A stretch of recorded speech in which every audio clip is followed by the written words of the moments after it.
Assalamualaikum warahmatullahi wabarakatuh. Perkenalkan, nama saya Suci Zepa, NIM 2030505159, kelas 2052 BPIE, mata kuliah pengantar psikoterapi, dosen pengapu Haji Hendra Wijaya SAG MPDI. Baiklah, di sini saya akan memaparkan materi atau hasil PowerPoint dari saya yang berjudul Perbedaan Psikoterapi dengan Konseling, Pendekatan mental illness, dan bentuk-bentuk utama terapi. Baiklah, yang pertama yaitu perbedaan psikoterapi dan konseling. Psikoterapi lebih fokus pada treatment terhadap masalah sifatnya emosional dan juga lebih dapat diandalkan pada klien yang mengalami penyimpangan dan juga lebih berusaha untuk menghilangkan simptom-simptom yang dianggap mengganggu dan lebih mengusahakan agar klien dapat meningkatkan pertumbuhan dan perkembangan kepribadian ke arah yang positif.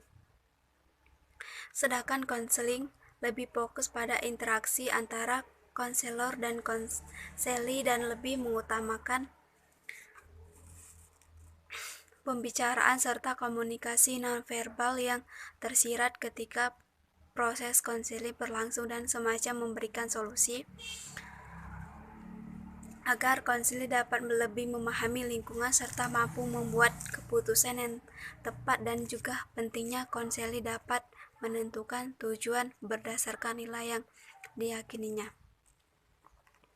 Yang kedua, pendekatan mental illness.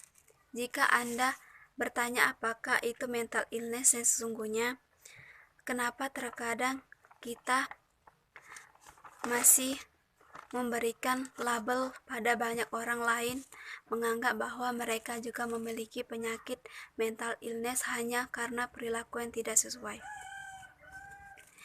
Agar tidak salah dalam penggunaan istilah, di mana mental illness adalah sebuah penyakit medis yang dinyatakan ketika pasien telah melewati pemeriksaan dan mendapatkan diagnosa yang menghasilkan penurunan signifikan. Penurunan tersebut terjadi bukan hanya dari kemampuan kognitif saja, melainkan juga penurunan dari sisi afektif dan relasional individu. Berikut ini tanda yang bisa Anda kenali jika seseorang mengalami mental illness. Yang pertama, mereka tiba-tiba menarik diri dan menjauhi lingkungan sosial. Yang kedua, penurunan kemampuan diri menurun secara bertahap sampai ke tingkat paling rendah. Yang ketiga, bermasalah dalam konsentrasi atau ingatan dan sejenisnya. Bahkan jika sudah parah, maka akan mengalami kejadian seolah kehilangan ingatan. Yang keempat, perasaan yang dianggap mati dan tidak adanya ekspresi yang diberikan pada pasien. Yang kelima, adanya perasaan seperti sedih dan stres secara terus-menerus, bahkan hingga menyebabkan mereka depresi dan dipengaruhi oleh tekanan sehingga membuat tekanan tersebut seolah berlebihan. Yang keenam, adanya perubahan emosi dan mood yang ekstrim disertai dengan tindakan di luar batas seperti kekerasan, penolakan, dan sejenisnya. 7. Sulit untuk tidur ataupun tenang, atau berkebalikan, di mana mereka justru memilih untuk tidur berlarut-larut dan tidak ingin bangun. Mereka yang masuk ke dalam mental illness akan sulit mengendalikan keinginan dan nafsu. Baiklah, yang terakhir yaitu bentuk-bentuk utama terapi. Yang pertama itu terapi suportif. Terapi suportif adalah suatu bentuk terapi alternatif yang mempunyai tujuan untuk menolong pasien beradaptasi dengan baik terhadap suatu masalah yang dihadapi dan untuk mendapatkan suatu kenyamanan hidup terhadap gangguan fisiknya.